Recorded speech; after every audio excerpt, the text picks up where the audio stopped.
नमस्कार दोस्तों, स्वागत है आप सभी का आपके अपने यूट्यूब चैनल गोल इंडियन आर्मी में। दोस्तों, इस वीडियो में आज मैं आपको बताने वाला हूं कि इंडियन एयरफोर्स के जो ऑनलाइन फॉर्म भरे जा रहे हैं और इसका एग्ज़ाम डेट भी फिक्स कर दी गई है। तो इसमें आप इसकी तैयारी को कैसे कर सकते हैं, घर बैठे ही मात्र 30 दिन के अंदर आप बेहतर से बेहतर स्कोर कैसे कर सकते हैं इसके एग्ज़ाम में। क्योंकि साथियों, सभी को पता है ज़्यादा टाइम नहीं बचा, लगभग 1 महीना ही बचा हुआ है इसका एग्ज़ाम होने में। तो अब ऐसे में इसकी तैयारी को कैसे किया जाए, बेहतर से बेहतर तरीका क्या हो सकता है जिसको अप्लाई करके हम बेहतर से बेहतर स्कोर इस एग्ज़ाम में कर सकें और इस एग्ज़ाम को बहुत ही आसानी से हम पास कर जाएं। तो इस वीडियो में आज मैं आपको इसकी तैयारी के बारे में फुल इन्फॉर्मेशन देने वाला हूं कि इसमें आप कौन कौन से सब्जेक्ट पढ़ें, कौन कौन से सब्जेक्ट से इसमें क्वेश्चन आएंगे, इसका एग्ज़ाम सिलेबस क्या रहेगा, कितने क्वेश्चन किस सब्जेक्ट से आपके आएंगे और इसमें बेस्ट टीचर यूट्यूब पर कौन है जहां से आप स्टडी कर सकते हैं। और दोस्तों, आपको इस एग्ज़ाम को पास करने के लिए मिनिमम कितने नंबर चाहिए, तो इन सभी के बारे में आज डिटेल से मैं इस वीडियो में बताने वाला हूं। इसके साथ ही मैं आपको बताऊंगा कि सबसे पहले आपको कौन सा सब्जेक्ट कवर करना है, उसके बाद आपको कौन सा सब्जेक्ट पढ़ना है और किस सब्जेक्ट को कितना टाइम आपको देना है। पूरी स्ट्रेटजी इस वीडियो में आज मैं आपको बताने वाला हूं। इसलिए दोस्तों, मेरी आपसे पर्सनल रिक्वेस्ट है कि आप एक बार इस वीडियो को पूरा जरूर देखें, भले ही लाइक ना करें, कुछ ना करें, क्योंकि दोस्तों ये आपके करियर का सवाल है। बहुत बड़ा मौका ये आपको मिल रहा है, क्योंकि इस बार पहली बार 2 साल की छूट इंडियन एयरफोर्स में मिल रही है और बहुत सारे ऐसे कैंडिडेट हैं जिनकी एज निकल चुकी थी, तो उनको दोबारा से मौका मिल रहा है। तो इस मौके को बिल्कुल भी हाथ से ना जाने दो, दोबारा से अपनी प्रिपरेशन को स्टार्ट कर दो और कोई भी दिक्कत आए तो आप हमसे पूछ सकते हैं। तो चलिए दोस्तों, बिना टाइम वेस्ट किए आते हैं अपने सीधे पॉइंट पर। दोस्तों, सबसे पहले मैं आपको बता देता हूं कि इस बार जो इंडियन एयरफोर्स का सिलेबस है वो क्या रहने वाला है। तो दोस्तों, जैसा कि आप सभी जानते हैं, इसके ऑफिशियल नोटिफिकेशन में दे रखा है पहले ही कि 2 एग्जाम होंगे आपके। जिनके पास 12th में फिजिक्स, केमिस्ट्री और मैथ थी तो वो टेक्निकल के लिए अप्लाई करना चाहते हैं तो उनका अलग एग्जाम होगा, और जिनके पास 12th क्लास में मैथ नहीं थी, अदर सब्जेक्ट थे जैसे कि बायो हो गया, आर्ट हो गया, कॉमर्स हो गया, तो इन सभी की कैटेगरी नॉन टेक्निकल में आती है, तो इनका अलग एग्जाम होगा। तो ये 2 तरह से आपके एग्जाम होंगे। और दोस्तों, जो इन दोनों के लिए एलिजिबल है, यानी कि एक्स ग्रुप और वाई ग्रुप दोनों के लिए एलिजिबल है और वो दोनों के लिए अप्लाई कर रहा है, तो उनका मिक्स एग्जाम होगा। तो इस तरीके से आपका जो है एग्जाम सिलेबस ये रहेगा। बात करें एक्स ग्रुप के सिलेबस की, तो यहाँ पर आपसे 3 सब्जेक्ट से क्वेश्चन पूछे जाएंगे। पहला होगा इंग्लिश, दूसरा होगा मैथ और तीसरा होगा फिजिक्स। इंग्लिश से आपके 20 क्वेश्चन आएंगे, मैथ से आपके 25 क्वेश्चन आएंगे और फिजिक्स से भी आपके 25 क्वेश्चन यहाँ पर आएंगे। तो इस तरीके से टोटल आपके 70 क्वेश्चन यहाँ पर आएंगे, जिसको करने के लिए आपको 60 मिनट का टाइम दिया जाएगा, यानी कि 1 घंटा आपको इसके लिए मिलेगा।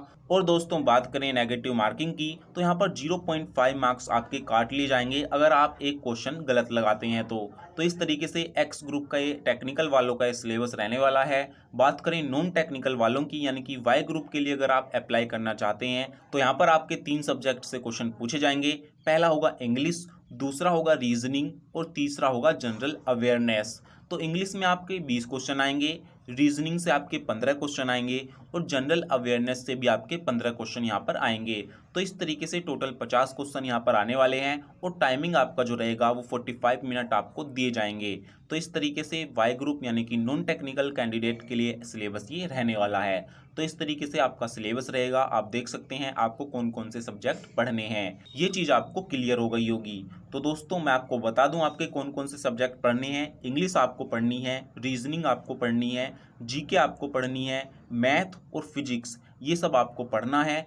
एक्स और वाई ग्रुप दोनों के लिए मैंने बताया है, तो आप अपने हिसाब से जिस ग्रुप के लिए आप अप्लाई करेंगे उसके हिसाब से आप अपनी कैटेगरी को चूज कर सकते हैं। दोस्तों, इंग्लिश दोनों में आएगी। दोस्तों, अब मैं बताता हूं आपको बेस्ट बुक के बारे में कि किस सब्जेक्ट की कौन सी बेस्ट बुक है, किस बुक से आप अच्छी तरीके से तैयारी कर सकते हैं, कम समय में ज़्यादा से ज़्यादा अच्छी प्रिपरेशन आप वहाँ से कर सकते हैं। तो बात करते हैं इंग्लिश की। दोस्तों, इंग्लिश की मैं आपको एक बुक बताऊंगा जो है अरिहंत की। अरिहंत की आप बुक ले सकते हैं या फिर आप पैरामाउंट की बुक भी ले सकते हैं। तो इनमें से कोई सी भी बुक आप ले लीजिए, दोनों ही बुक बेस्ट हैं, इनमें से किसी में भी आप तैयारी कर सकते हैं। और दोस्तों, यूट्यूब पर भी बेस्ट टीचर हैं इंग्लिश के, जहाँ से आप अच्छे से तैयारी कर सकते हैं। अगर बात करें बेस्ट टीचर की इंग्लिश की यूट्यूब पर, तो फ्री में जो आपको बहुत सारी क्लासेस मिल जाएंगी प्रैक्टिस सेट की, तो वो राम सर की वीडियोस हैं यूट्यूब पर बहुत सारी, जिनके चैनल का नाम है सुपर फास्ट इंग्लिश अकेडमी। आप वहां से जाकर उनको देख सकते हैं। उनकी बहुत सारी पुरानी वीडियोस हैं, प्लेलिस्ट बनी हुई है, आप उन वीडियोस को देखकर अपनी प्रैक्टिस अच्छे तरीके से कर सकते हैं। तो अब बात करते हैं रीजनिंग की। रीजनिंग के लिए दोस्तों बेस्ट बुक अरिहंत की ही मानी जाती है। अरिहंत की रीजनिंग की सबसे बेस्ट बुक यहाँ पर मानी जाती है, क्योंकि दोस्तों इस बुक में आपके रीजनिंग के सभी टॉपिक दिए हुए हैं। टॉपिक वाइज यहाँ पर हर चीज आपको मिलेगी। और साथियों एक चीज यहाँ पर मैं आपको बता देता हूँ कि यहाँ पर मैं किसी भी बुक का, किसी भी पब्लिकेशन का कोई भी प्रमोशन नहीं कर रहा हूँ। केवल यहाँ पर मैं अपनी बुद्धि से, अपने विवेक से बता रहा हूँ। जो चीज़ मुझे अच्छी लगी, जो बुक मुझे अच्छी लगी पढ़ने में, वही मैं आपको बता रहा हूँ। यहाँ पर मैं किसी का भी प्रमोशन नहीं कर रहा, तो इस बात का आपको ध्यान रखना है। और अगर जो भी आपको बेस्ट लगे आप वहाँ से पढ़ सकते हैं। मैं तो केवल आपको एक आइडिया दे रहा हूँ कि आप यहाँ से भी पढ़ सकते हैं।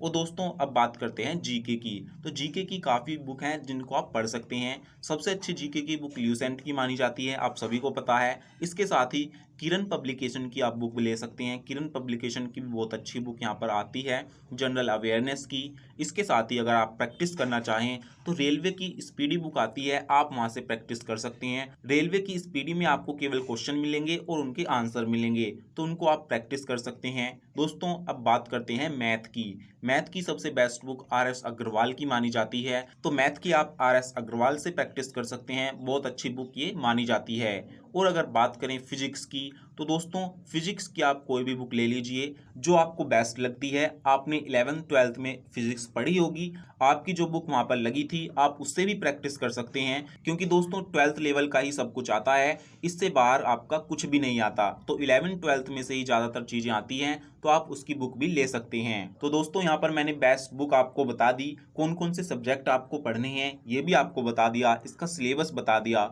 तो अब एक चीज़ रह गई कि आपको कितने नंबर लाने होंगे जो आप इस एग्ज़ाम को पास कर सकते हैं। दोस्तों बात करें एक्स ग्रुप की, तो एक्स ग्रुप में आपको कम से कम 45 नंबर लाने होंगे, 45 से 48 मार्क्स आपको लाने होंगे। तो आपको कोई भी सिलेक्शन होने से नहीं रोक सकता अगर आपके इतने नंबर आ गए तो एक्स ग्रुप के लिए 45 से 48 के नंबर के बीच आपको लाने होंगे। अगर इतने नंबर आ गए तो आपका सिलेक्शन पक्का है। इसके साथ ही बात करें वाई ग्रुप की, अगर वाई ग्रुप के लिए आप अप्लाई कर रहे हैं तो यहाँ पर 40 से 43 के बीच अगर आपके मार्क्स आ गए तो आपका सिलेक्शन पक्का है। फाइनल मेरिट तक आपको कोई भी बाहर नहीं कर सकता।